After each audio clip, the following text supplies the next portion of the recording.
Another day, another basketball stories na naman ang pagkikwentuhan natin. At ngayon nga ay ang pag-uusapan natin ang balitang pagkuha ng Los Angeles Lakers kay Dillon Brooks at ang balitang pagkuha ng Golden State Warriors kay Kyle Kuzma. Katulad nga lang na pag-usapan natin, inanunsyo na nga ng Los Angeles Lakers na wala na nga silang balak pa na i-trade ang kanilang mga player na sina Gabe Vincent at Jared Vanderbilt since malaki pa rin nga ang kanilang team sa mga ito na magkakaroon sila ng malaking impact next season, especially sa depensa. Ngunit hindi rin naman nga ibig sabihin niya na wala silang gagawin pang bagong move ngayong off-season para mapalakas lamang ang kanilang lineup.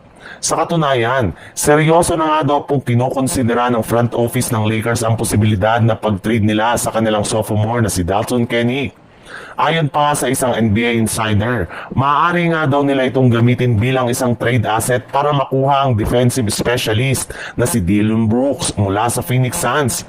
Pwede rin naman nga nilang isama sa kanilang trade offer ang kanilang mga player na sina Gabe Vincent at maging si Maxi Kleber.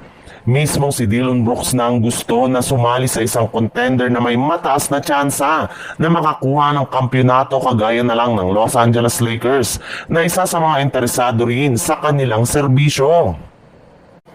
Sa ibang balita naman, wala pa rin nga namang talagang nagagawa ni isa mang malaking move ang Golden State Warriors na siyang ikinagagalit na lang sobra ng kanilang mga fans at ng ilang mga analyst. Ayon nga sa mga ito, hindi nga daw po magiging sapat ang kasalukuyang lineup ngayon ng Golden State Warriors para makapag-compete sila sa kampyonato next season. Pero hindi rin naman nga daw po dapat mag-alala ang mga fans kung wala pang nagagawang move ang kanilang team. Napakahaba pa rin naman nga ng off-season at marami pa nga mga magagaling na players na pwede nilang makuha sa free agency at maging sa trade market.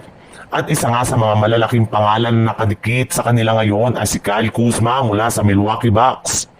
Ayon nga sa ibinulgar na balita ng isang NBA insider, interesado nga daw po ang Milwaukee Bucks na kunin sa isang trade si Jonathan Kuminga, kung saan balak nga nila ditong gawing offer o kapalit si Kyle Kuzma. Kaya dyan na nga, posibleng magkakaroon ng Warriors at ang Bucks ng negosasyon sa mga susunod na araw. At kapag nagkasundo nga silang dalawa ay mukhang eto na nga ang kauna-unahang move na gagawin ng Golden State Warriors ngayong off-season.